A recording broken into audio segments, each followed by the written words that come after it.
Hi, this is Alex from devstories.eu. Matplotlib, episode 5 of 5. You often see people write 20 lines of repetitive code tweaking tick labels, grid lines, and fonts for every single plot they make.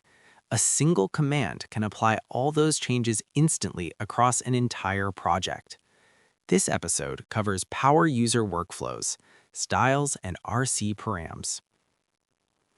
The standard Matplotlib look is highly recognizable, but manually updating individual elements per plot to match a specific aesthetic is inefficient. Instead, you use style sheets. Matplotlib ships with several built-in styles. You call a function named style.use from the pyplot module and pass a string like ggplot or classic. If you are preparing a visualization for a dark-themed presentation slide, you do not need to manually change the background to black, the axes to white, and the text to light gray. You run style.use with dark_background at the top of your script.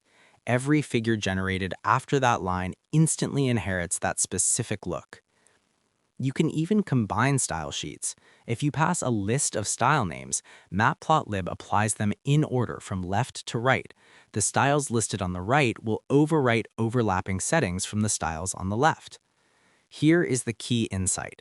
Calling style.use changes the global state for the rest of your Python session. If you only want a specific style for one particular chart, you use a context manager called style.context. You open the context, specify the style name, and write your plotting code inside that block. Once the block ends, your plots revert to whatever global style was active before. Underneath these style sheets is a massive configuration dictionary called rcParams. The R and C stand for runtime configuration. Every default property Matplotlib uses to render a figure lives in this dictionary. Font sizes, line widths, default figure dimensions, and marker styles are all mapped to specific string keys. When you apply a style sheet, you're essentially bulk updating the rcParams dictionary in the background, but you can also interact with it directly to make granular, dynamic adjustments. Say you applied a style you like, but the default line width is too thin for your needs.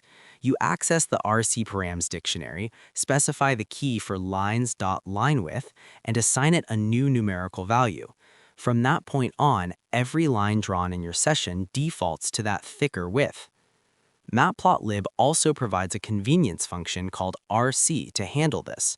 Instead of modifying the dictionary key by key, you call rc, pass a top-level group name like font, and then provide keyword arguments for the specific properties like weight or size. It's a much cleaner way to update several related settings at once. You can also define your own custom styles. A style sheet is simply a text file with a .mpl style extension. Inside, it contains a simple list of rcParams key value pairs. You save this file, pass its path to style.use, and your custom corporate branding is instantly applied to any plot without polluting your actual data code. The real power of Matplotlib customization is decoupling your data logic from your aesthetic choices. Setting rules globally keeps your plotting functions lean and ensures visual consistency across your entire codebase. I encourage you to explore the official documentation to see the full list of available runtime configurations and try building a custom style sheet yourself. Or visit devstories.eu to suggest topics for future series. Thanks for spending a few minutes with me. Until next time, take it easy.